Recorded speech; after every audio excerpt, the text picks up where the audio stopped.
The part 2, people are going to just go nuts for this. And part 1 was such a great lead into this.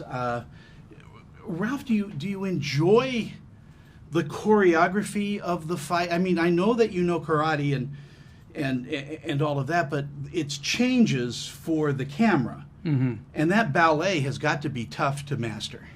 Well, listen, I like it best when it's our young cast doing it and I'm cheering them from the sidelines. That's when Ralph's at his best. And that's when I am awesome and flawless. The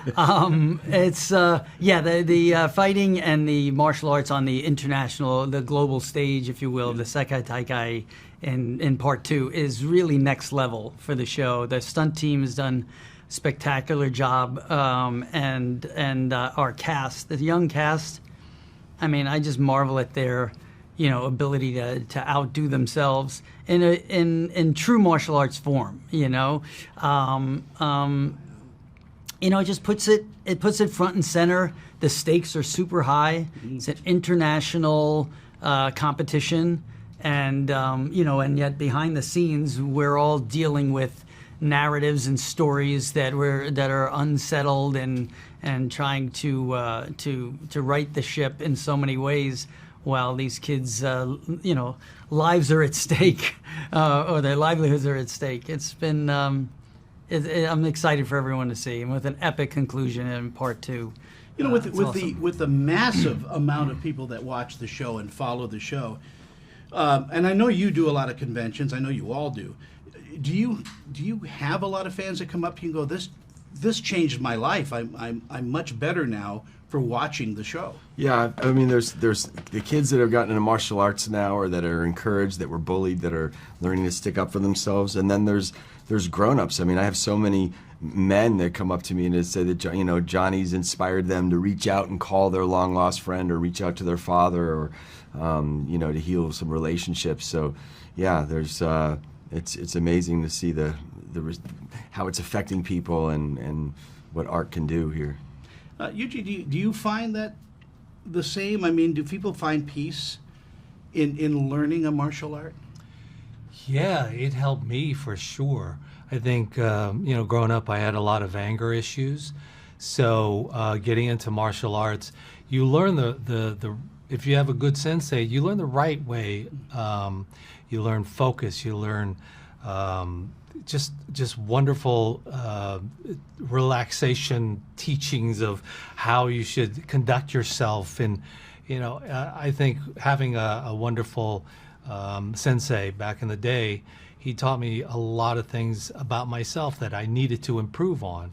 And so it's not only about the self-defense of karate, but it's learning about the philosophies behind it. And I think sometimes that's more important than all the self-defense. With part 2 coming, what do you think audiences are going to discover about your character? That's a central part of my character arc of the season 6 is the kind of downward spiral deep dive that Daniel is going, searching after answers of who Mr. Miyagi was when he's learned some things that may not be flattering or might not be in line with the man he thought he was, and leads him into some dangerous situations. So that's pretty exciting before, this sort of a third act and resolve of the season. So yeah, I think, William, when heroes fall, yeah, it makes a loud thump. Yes, that's for sure. And this season is got a few of those things happening. Yeah, that's right. And season 3 is coming. Part 3 of season 6. I can't wait for those 5 episodes, because that's really it, huh? Yeah. Well, yeah. Let's hope it continues. I think the producers and showrunners have created something that is so compelling that it's almost hard to see it come to an end. And I hope it continues. I'm glad I got to talk with all of you. You guys are icons, and I just adore the show. Can't wait for Karate Kid the musical, though. Yeah, listen, it's all in the pipeline. We'll see. Thank you all for Thanks, Tony. a great interview. Thank Great you. to see